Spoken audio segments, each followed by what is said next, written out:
नमः शिवाय। भारत माता शिवशक्ति अवतार ओम मंडली सत्य गीता मुरಳಿ ಓಂ ಪಿತಾಶ್ರೀ ಶಿವ ಬಾಬಾರವರ ನೆನಪಿದೆಯೇ? ಮುರಳಿಯ ದಿನಾಂಕ 25/11/2025. ಪ್ರಾತಃ ಕ್ಲಾಸ್ ರಿವೈಸ್ ಕೋರ್ಸ್ 24/6/1968. ಓಂ ನಮಃ ಶಿವಾಯ. ಪ್ರೀತಿಯ ಮಕ್ಕಳೇ, ಇದು ಬೇಹದ್ದಿನ ತವರು ಮನೆಯಾಗಿದೆ. ಒಡವೆ ಇತ್ಯಾದಿ ಏನೂ ಇಲ್ಲ. ವನವಾಸದಲ್ಲಿ ಕುಳಿತಿದ್ದೀರಿ. ನಾವೀಗ ಗಂಡನ ಮನೆಗೆ ಅಂದರೆ ಸತ್ಯಯುಗಕ್ಕೆ ಹೋಗುತ್ತಿದ್ದೇವೆ. ನಿಮ್ಮ ಬುದ್ಧಿಯಲ್ಲಿದೆ ನಾವು ಸುಖಧಾಮಕ್ಕೆ ಹೋಗುವವರಾಗಿದ್ದೇವೆ. ವಾಯ ಶಾಂತಿಧಾಮಕ್ಕೆ ಹೋಗಿ ಸುಖಧಾಮಕ್ಕೆ ಹೋಗುತ್ತೇವೆ. ಆದ್ದರಿಂದ ಶಾಂತಿಧಾಮವನ್ನು ಸಹ ನೆನಪು ಮಾಡಬೇಕು. ತಂದೆ ಹೇಳುತ್ತಾರೆ, ನಿಮ್ಮ ತಂದೆಯನ್ನೂ ಸಹ ನೆನಪು ಮಾಡಿರಿ. ಓಂ ನಮಃ ಶಿವಾಯ. ಜ್ಞಾನದ ಯಾತ್ರೆ ಕೂಡ ಇದಾಗಿದೆ, ನೆನಪಿನ ಯಾತ್ರೆ ಕೂಡ ಆಗಿದೆ. ಅದು ಮೂಲವತನದ ಯಾತ್ರೆಯಾಗಿದೆ, ಇದು ವೈಕುಂಠವತನದ ಯಾತ್ರೆಯಾಗಿದೆ. ಅಂದರೆ ನೀವು ಎರಡು ಯಾತ್ರೆಯಲ್ಲಿದ್ದೀರಿ. ಈಗ ಮಕ್ಕಳಿಗೆ ಗೊತ್ತಿದೆ, ನಮಗೆ ಓದಿಸುವವರು ಈಶ್ವರನಾಗಿದ್ದಾರೆ. ಈಗ ಸಿಗುತ್ತಿರುವುದು ಈಶ್ವರೀಯ ಮತ, ನಂತರ ಮತ್ತೆ ಅಸುರಿ ಮತ. ಇದು ಕೂಡ ಯಾರಿಗಾದರೂ ನೇರವಾಗಿ ಅಸುರಿ ಮತ ಎಂದು ಹೇಳಿದರೆ ಕೋಪಿಸಿಕೊಳ್ಳುತ್ತಾರೆ. ಪಾಂಡವರದು ಗುಪ್ತವಾಗಿಯೇ ನಡೆಯಬೇಕಿದೆ, ಇಲ್ಲದಿದ್ದರೆ ಕೋಪಿಸಿಕೊಳ್ಳುತ್ತಾರೆ. ತಿಳಿಸುವುದು ಬಹಳ ಕಷ್ಟವಿದೆ.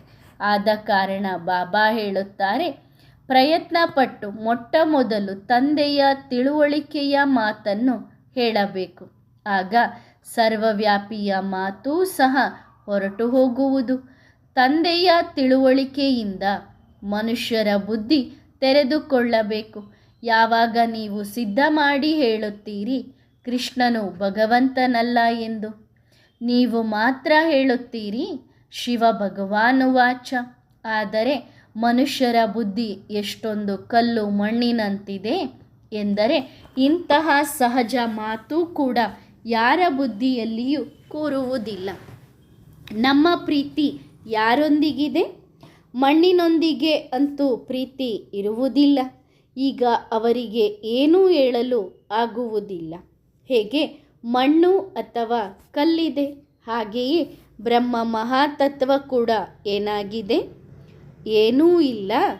ಅದು ವಾಸಿಸುವ ಸ್ಥಾನವಾಗಿದೆ ಅಲ್ಲವೇ?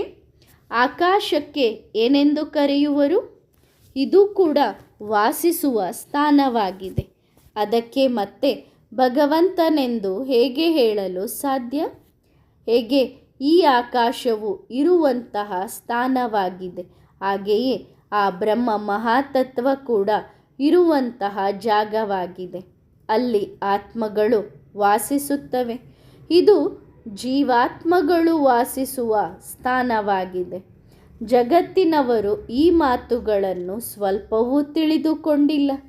ನೀವು ಮಕ್ಕಳ ಬುದ್ಧಿಯಲ್ಲಿದೆ ನಾವು ಆತ್ಮಗಳು ವಾಸಿಸುವ ಸ್ಥಾನ ಬ್ರಹ್ಮ ಮಹಾತತ್ವ ಆಗಿದೆ. ಈ ಮಾತುಗಳನ್ನು ಯಾರೇ ವಿದ್ವಾಂಸರು, ಆಚಾರ್ಯರು, ಪಂಡಿತರು ಮುಂತಾದವರು ತಿಳಿದಿಲ್ಲ. ನಿಮ್ಮ ಬಳಿ ಎಷ್ಟೊಂದು ಜನ ಬರುತ್ತಾರೆ, ಅವರು ಏನೂ ತಿಳಿದುಕೊಳ್ಳದಿರಬಹುದು.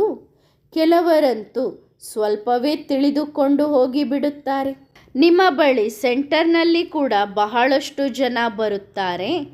ಆದರೆ ನೆನಪಿನ ಯಾತ್ರೆಯ ಪರಿಪಕ್ವ ಸ್ಥಿತಿ ಬಹಳ ಬೇಕು. ಈಗ ಸನ್ಯಾಸಿಗಳು ಮುಂತಾದವರೊಂದಿಗೆ ಎಷ್ಟೊಂದು ತಲೆ ಕೆಡಿಸಿಕೊಳ್ಳುತ್ತೀರಿ. ಇವರುಗಳು ಕೊನೆಯಲ್ಲಿ ಹೇಳುತ್ತಾರೆ, ನಾವಂತೂ ಎಲ್ಲರೂ ಫೇಲ್ ಆಗಿದ್ದೇವೆ.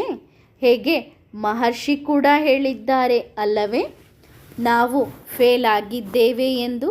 ಭಕ್ತಿ ಮಾರ್ಗದಲ್ಲಿ ಎಲ್ಲರೂ ಸೋತವರು ಆಗಿದ್ದಾರೆ. ಇದು ಕೂಡ ನೀವು ತಿಳಿಸಬೇಕಾಗುತ್ತದೆ. ಶಾಸ್ತ್ರಗಳು ಮುಂತಾದವುಗಳಲ್ಲಿ ಈ ಮಾತುಗಳು ಇಲ್ಲವೇ ಇಲ್ಲ. ಅವುಗಳಲ್ಲಿರುವುದು ಮನುಷ್ಯ ಮತ. ನಿಮಗೆ ಗೊತ್ತಿದೆ, ನಾವೀಗ ನಡೆಯುತ್ತಿರುವುದು ಈಶ್ವರೀಯ ಮತದ ಮೇಲೆ, ದೈವಿ ಮತದ ಮೇಲೂ ಅಲ್ಲ. ಮನುಷ್ಯರಂತೂ ಎಲ್ಲರೂ ತಮೋ ಪ್ರಧಾನರಾಗಿದ್ದಾರೆ. ಹಾಗಾದರೆ ಅವರ ಮತವನ್ನು ನಾವು ಹೇಗೆ ತೆಗೆದುಕೊಳ್ಳುವುದು?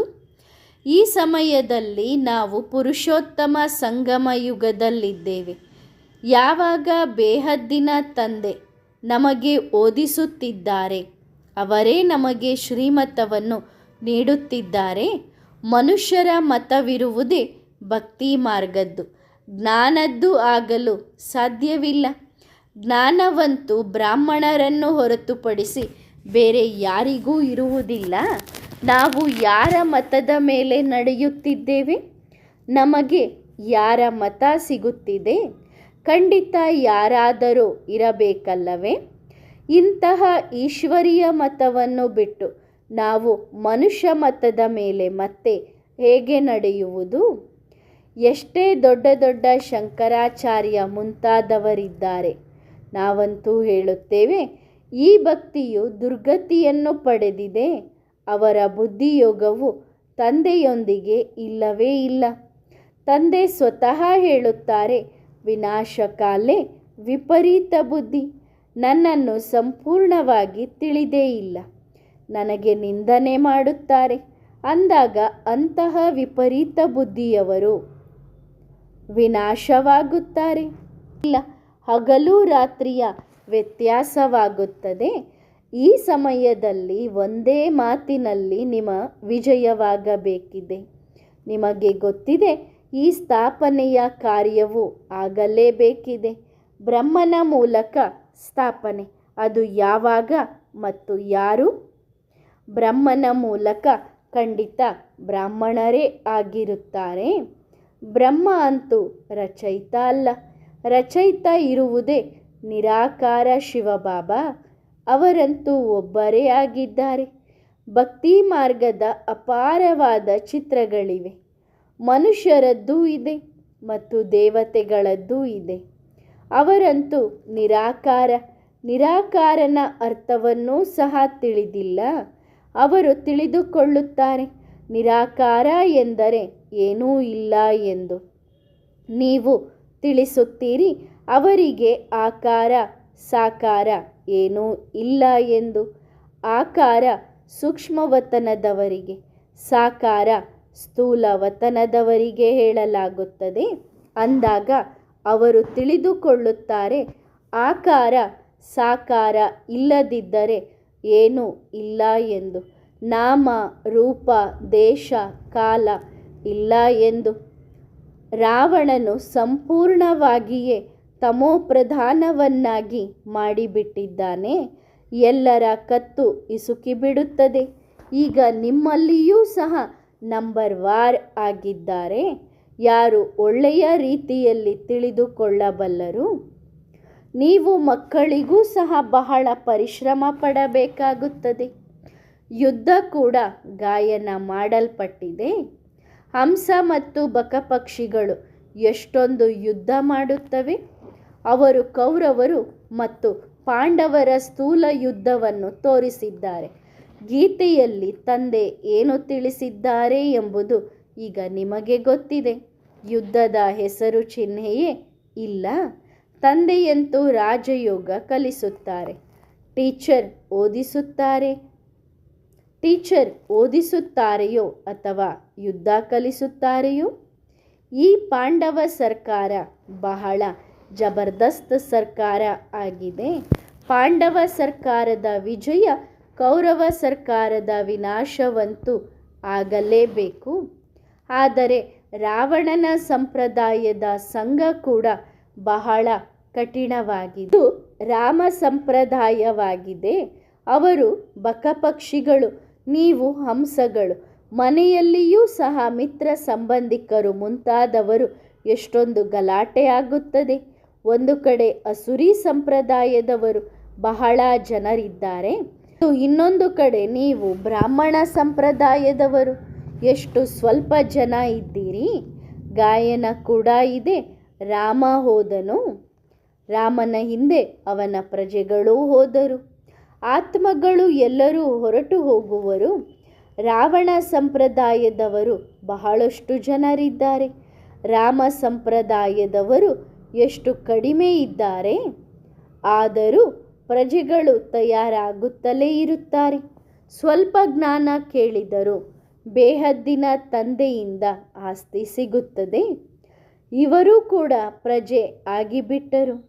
ಇದನ್ನೇ ನೀವು ಜಾಹೀರಾತು ಮಾಡಬೇಕಿದೆ. ಅಂದರೆ ನಾವು ಸ್ವಲ್ಪ ಜ್ಞಾನ ಕೇಳಿದರೂ ಪರಮಾತ್ಮನ ಸಂತಾನರಾಗಿ ಸತ್ಯಯುಗದ ಪ್ರಜೆಗಳಾಗಿ ಬರ್ತೇವೆ ಅನ್ನೋದನ್ನು ತಿಳಿಸಬೇಕಾಗಿದೆ.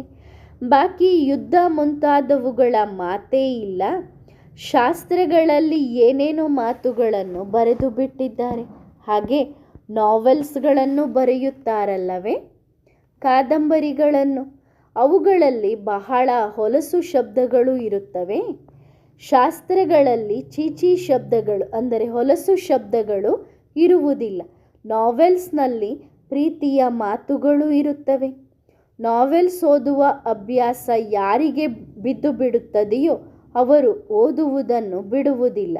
ಎಷ್ಟು ಒಳ್ಳೆಯ ಅಕ್ಕಂದಿರೂ ಕೂಡ ನಾವೆಲ್ಸ್ ಓದುತ್ತಾರೆ. ಅಪ್ಪನ ಮನೆಯಿಂದ ಬಚ್ಚಿಟ್ಟುಕೊಂಡು ಬರುತ್ತಾರೆ. ಬಾಬನಿಗೆ ಗೊತ್ತಿದೆ ಕದ್ದು ಮುಚ್ಚಿ ಓದುತ್ತಾರೆ ಎಂದು. ನೀವು ಗಂಡನ ಮನೆಗೆ ಹೋಗಬೇಕಿದೆ ಅಲ್ಲವೇ, ಅಂದರೆ ಸತ್ಯಯುಗಕ್ಕೆ ಹೋಗಬೇಕಿದೆ. ಇಬ್ಬರು ತಂದೆಯರು ಸಿಕ್ಕಿದ್ದಾರೆ ಶೃಂಗರಿಸಿಕೊಳ್ಳುವುದಕ್ಕಾಗಿ. ಇದು ಬೇಹದ್ದಿನ ತವರು ಮನೆಯಾಗಿದೆ. ತವರು ಮನೆ ರಾವಣನ ರಾಜ್ಯದಲ್ಲಿ ಏನಿದೆ? ಏನೂ ಇಲ್ಲ. ನಾವೀಗ ಗಂಡನ ಮನೆಗೆ ಹೋಗುತ್ತೇವೆ, ಅಂದರೆ ಸತ್ಯಯುಗಕ್ಕೆ ಹೋಗುತ್ತೇವೆ. ಇಲ್ಲಿ ಒಡವೆ ಇತ್ಯಾದಿ ಏನೂ ಇಲ್ಲ. ವಾನಪ್ರಸ್ಥದಲ್ಲಿ ಕುಳಿತಿದ್ದೀರಿ. ನಿಮ್ಮ ಬುದ್ಧಿಯಲ್ಲಿದೆ ನಾವು ಸುಖಧಾಮಕ್ಕೆ ಹೋಗುವವರಿದ್ದೇವೆ, ವಾಯ ಶಾಂತಿಧಾಮ. ಆದ್ದರಿಂದ ಶಾಂತಿಧಾಮವನ್ನು ಸಹ ನೆನಪು ಮಾಡಬೇಕು. ಈಗ ಮನೆಗೆ ಹೋಗಬೇಕಿದೆ. ತಂದೆ ಹೇಳುತ್ತಾರೆ, ನನ್ನನ್ನು ಅಂದರೆ ನಿಮ್ಮ ತಂದೆಯನ್ನು ನೆನಪು ಮಾಡಿ. ತಂದೆ ಅಲ್ಲಿಯೂ ಇದ್ದಾರೆ, ಇಲ್ಲಿಯೂ ಇದ್ದಾರೆ. ಮನೆಯಂತೂ ಅಲ್ಲಿ ಇದೆ ಅಲ್ಲವೇ? ನಿಮ್ಮದೂ ಸಹ ಅಲ್ಲಿ ಮನೆ ಇದೆ. ಈಗ ಮನೆಗೆ ಹೋಗಬೇಕಿದೆ ಅಲ್ಲವೇ? ನಂತರ ಕೆಳಗೆ ಇಳಿಯುವಿರಿ. ಈಗಂತೂ ಎಷ್ಟು ದೂರ ಹೋಗಬೇಕಿದೆ. ಎಲ್ಲ ಆತ್ಮರ ಗುಂಪು ಹೋಗುವುದು ಹೇಗೆ ನೊಣಗಳ ಗುಂಪು ಹೋಗುತ್ತದೆ. ಎಲ್ಲದಕ್ಕಿಂತ ತೀಕ್ಷ್ಣವಾದ ಗುಂಪು ಜೇನು ನೊಣಗಳದ್ದಾಗಿರುತ್ತದೆ. ಅವುಗಳಲ್ಲಿ ಪರಸ್ಪರ ಬಹಳ ಏಕತೆ ಇರುತ್ತದೆ. ಇವುಗಳ ಹೆಡ್ ರಾಣಿ ಜೇನು ಇರುತ್ತಾಳೆ. ಭಾರತದಲ್ಲಿಯೂ ಸಹ ಮೊಟ್ಟ ಮೊದಲು ರಾಣಿ, ನಂತರ ರಾಜ ಇದ್ದರು. ಅದಕ್ಕೇನೆ ಭಾರತವನ್ನು ಮಾತೃದೇಶ ಎಂದು ಕರೆಯುತ್ತಾರೆ. ನೀವೇ ರಾಣಿಯರಾಗುತ್ತೀರಿ, ರಾಜ್ಯ ಭಾಗ್ಯವನ್ನು ಪಡೆದುಕೊಳ್ಳುತ್ತೀರಿ. ಮಾತೆಯರೇ ಕೂಗಿ ಕರೆದಿದ್ದಾರೆ, ಬಾಬಾ ನಮಗೆ ಪತಿಯರು ತೊಂದರೆ ಕೊಡುತ್ತಾರೆ, ಪತಿತರನ್ನಾಗಿ ಮಾಡುತ್ತಾರೆ, ನಮ್ಮ ಶರೀರವನ್ನು ಟಚ್ ಮಾಡುತ್ತಾರೆ. ಹೆಣ್ಣು ಮಕ್ಕಳು ಹೇಳುತ್ತಾರೆ, ನಮಗೆ ಇದು ಇಷ್ಟವಾಗುವುದಿಲ್ಲ. ಇದು ಕೂಡ ದೇಹಾಭಿಮಾನದ ಮಾತಾಗಿದೆ. ದೇಹವನ್ನು ನೋಡಿ ಟಚ್ ಮಾಡುತ್ತಾರೆ. ಆತ್ಮವನ್ನು ನೋಡಿದರೆ ಆತ್ಮವನ್ನು ಟಚ್ ಮಾಡಲು ಸಾಧ್ಯವೇನು? ಈ ದಿನಗಳಲ್ಲಿ ತಂದೆ ಹೇಳುತ್ತಾರೆ, ಇದನ್ನೂ ಸಹ ಸಹನೆ ಮಾಡಿಕೊಳ್ಳಿ. ಟಚ್ ಮಾಡುವುದರಲ್ಲಿ ಯಾವುದೇ ಪಾಪವಿಲ್ಲ. ಪಾಪದ ವಿಷಯ ಪತಿತರಾಗುವುದಾಗಿದೆ. ಇದಂತೂ ಏನೂ ಅಲ್ಲ. ದ್ರೌಪದಿ ಕೂಡ ಕೂಗಿಕೊಂಡಿದ್ದಾಳೆ ಅಲ್ಲವೇ? ಆ ರೀತಿ ಅವಶ್ಯವಾಗಿ ಆಗಬಾರದು. ತಂದೆ ತಿಳಿಸುತ್ತಾರೆ, ನನ್ನ ಜೊತೆಯಲ್ಲಿ ಧರ್ಮರಾಜ ಕೂಡ ಒಟ್ಟಿಗೆ ಇದ್ದಾರೆ. ನನ್ನ ರೈಟ್ ಹ್ಯಾಂಡ್ ಆಗಿ ಇದ್ದಾರೆ. ಮಕ್ಕಳ ನಡೆಯನ್ನು ನೋಟ್ ಮಾಡುತ್ತಾ ಹೋಗುತ್ತಾರೆ. ಡ್ರಾಮಾದಲ್ಲಿ ಪಾತ್ರವೂ ಇದೆ. ಶಿಕ್ಷೆ ಕೊಡುವವರು ಕೂಡ ಅಲ್ಲೇ ಇದ್ದಾರೆ. ಇದೆಲ್ಲವೂ ಡ್ರಾಮಾದಲ್ಲಿ ನಿಗದಿತ ಆಗಿದೆ. ಹಾಗೇನಲ್ಲ, ಯಾವುದೋ ಪುಸ್ತಕವಿದೆ ಅದರಲ್ಲಿ ಕುಳಿತು ಬರೆಯುತ್ತಾರೆ ಎಂದು ಅಲ್ಲ. ಡ್ರಾಮಾದಲ್ಲಿ ನಿಗದಿಯಾಗಿದೆ. ತಂದೆಯೂ ತಿಳಿದುಕೊಳ್ಳುತ್ತಾರೆ ಮತ್ತು ತಿಳಿಸುತ್ತಾರೆ.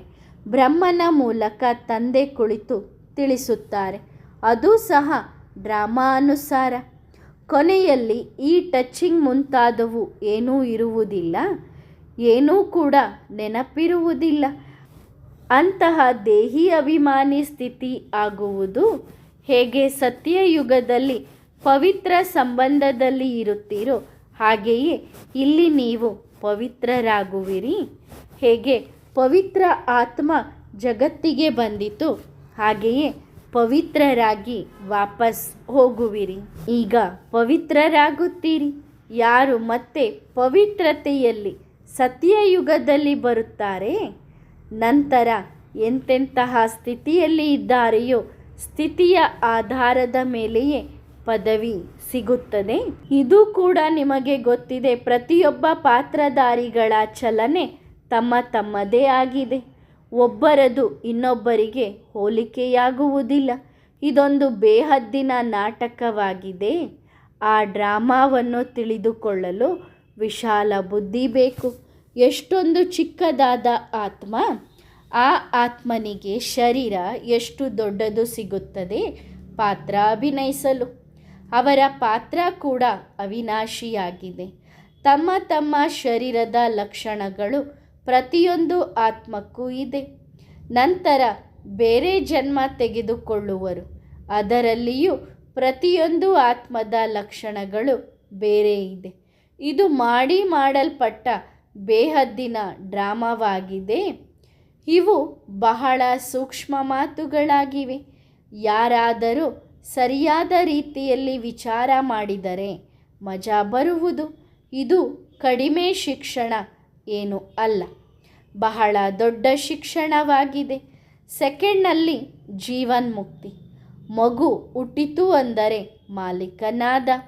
ನಂತರ ಅವರ ನಡತೆಯ ಮೇಲಿದೆ. ಒಂದು ವೇಳೆ ನಡತೆಯು ಚೆನ್ನಾಗಿಲ್ಲದಿದ್ದರೆ ಆಗ ತಂದೆ ಹೇಳುತ್ತಾರೆ, ಇವನು ಯೋಗ್ಯ ಅಲ್ಲ. ನೀವು ಹೇಳುತ್ತೀರಿ, ಭಗವಾನುವಾಚ, ಕಾಮ ಮಹಾಶತ್ರುವಾಗಿದೆ. ಈ ಕಾಮ ಕಟಾರಿಯನ್ನು ನಡೆಸುತ್ತಾರೆ. ಅದರಿಂದ ಪಾಪಾತ್ಮರಾಗುತ್ತಾರೆ. ಹೇಗೆ ತಂದೆ ಶುರುವಿನಲ್ಲಿ ಹೇಳಿದ್ದಾರೆ, ಕೌರವರ ಎದುರಿಗೆ ಪಾಂಡವರಿಗೆ ರಾಜ್ಯ ಬೇಕು. ಜಮೀನು ಇತ್ಯಾದಿ ಸಿಕ್ಕರೂ ಸಿಗಬಹುದು. ಗವರ್ನಮೆಂಟ್ ಹೌಸ್ನ ಎದುರುಗಡೆ ಜಮೀನಂತೂ ಬಹಳ ಇದೆ. ಬಹಳ ಮಾಡಿ ಅವರು ಕೊಟ್ಟರೂ ಕೊಡಬಹುದು. ನಿಮ್ಮ ಹೆಸರು ಪ್ರಸಿದ್ಧಿಯಾಗುವುದು ಹೆಚ್ಚಾಗುತ್ತಾ ಹೋಗುತ್ತದೆ. ಏಕೆಂದರೆ ನೀವು ಉಚಿತ ಸೇವೆ, ಫ್ರೀ ಸರ್ವಿಸ್ ಮಾಡುತ್ತೀರಿ ಮತ್ತು ಇದು ಬಹಳ ಮಧುರವಾದ ಸೇವೆಯಾಗಿದೆ. ಇಡೀ ಪ್ರಪಂಚದಲ್ಲಿ ಈ ಸೇವೆಯನ್ನು ಯಾರು ಮಾಡಲಾರರು ಅಂದಾಗ ಸೇವೆಯನ್ನು ಕಲಿಯಬೇಕು ಅಲ್ಲವೇ? ಬುದ್ಧಿವಂತರು ಹೋಗಬೇಕು, ಅಂದರೆ ಸೇವೆ ಮಾಡಲಿಕ್ಕೆ ಹೋಗಬೇಕು. ಇದು ಬಹಳ ರಾಯಲ್ ಶಿಕ್ಷಣ ಆಗಿದೆ.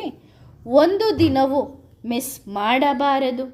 ಮುರಳಿಯಂತೂ ಎಲ್ಲಾದರೂ ಯಾರ ಬಳಿಯೂ ಹೋಗಬಹುದು, ಅಂದರೆ ನೀವೆಲ್ಲಿದ್ದರೂ ಅಲ್ಲಿಗೆ ಮುರಳಿ ಸಿಗತ್ತೆ.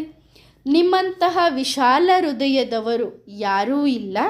ನೀವು ತನು ಮನ ಧನದಿಂದ ಭಾರತದ ಸೇವೆ ಮಾಡುತ್ತಿದ್ದೀರಿ. ಆದರೆ ಮಾಡುತ್ತಿರುವುದು ಕೂಡ ನಿಮಗಾಗಿಯೇ. ಇದರಲ್ಲಿ ಭಾರತದ ಸೇವೆಯೂ ಆಗುತ್ತದೆ. ಗೋಳಾ ಚಿತ್ರದಲ್ಲಿ, ಅಂದರೆ ಸೃಷ್ಟಿ ಚಕ್ರದಲ್ಲಿ ಒಂದು ಕಡೆ ಕಲಿಯುಗ, ಇನ್ನೊಂದು ಕಡೆ ಸತ್ಯಯುಗ ಇದೆ. ಇಲ್ಲಿ ಎಷ್ಟೊಂದು ಜನರಿದ್ದಾರೆ, ಅಲ್ಲಿ ಅಷ್ಟು ಕಡಿಮೆ ಜನ ಇರುತ್ತಾರೆ. ಅಂದರೆ ಸತ್ಯಯುಗದಲ್ಲಿ ಜನಸಂಖ್ಯೆ ಕಡಿಮೆ ಇರುತ್ತದೆ. ಜನಸಂಖ್ಯೆಯನ್ನು ಕಂಟ್ರೋಲ್ ಮಾಡುವುದು ತಂದೆಯದೇ ಕೆಲಸವಾಗಿದೆ. ಇದೇನು ಹೊಸ ಮಾತಲ್ಲ ಎಂದು ತಿಳಿದುಕೊಳ್ಳುತ್ತಾರೆ. ಕಲ್ಪಕ್ಕೂ ಕಂಟ್ರೋಲ್ ಮಾಡುತ್ತಾರೆ. ಅದೇ ರೀತಿ ಈಗಲೂ ಸಹ ಮಾಡುತ್ತಿದ್ದಾರೆ. ಬಾಕಿ ಎಲ್ಲರೂ ಮುಕ್ತಿಧಾಮಕ್ಕೆ ಹೊರಟು ಹೋಗುವರು. ಸಾಯುವುದಕ್ಕೆ ಭಯಪಡುವುದಂತೂ ಇಲ್ಲ. ಮನುಷ್ಯರು ಭಯಪಡುತ್ತಾರೆ. ನಿಮಗೆ ಖುಷಿಯಾಗುತ್ತದೆ. ಪ್ರತಿ 5,000 ವರ್ಷಗಳ ನಂತರ ಪ್ರಪಂಚ ಬದಲಾಗುತ್ತದೆ, ರಿಪೀಟ್ ಆಗುತ್ತಲೇ ಇರುತ್ತದೆ ಅಲ್ಲವೇ? ಅಂದಾಗ ತಿಳಿದುಕೊಳ್ಳುವ ಮತ್ತು ತಿಳಿಸುವ ಶಕ್ತಿ ಕೂಡ ಬೇಕು. ತಂದೆಯನ್ನು ಸರ್ವವ್ಯಾಪಿ ಎಂದು ಹೇಳುವುದು ಇದು ನೀವು ಗ್ಲಾನಿ ಮಾಡುತ್ತೀರಿ.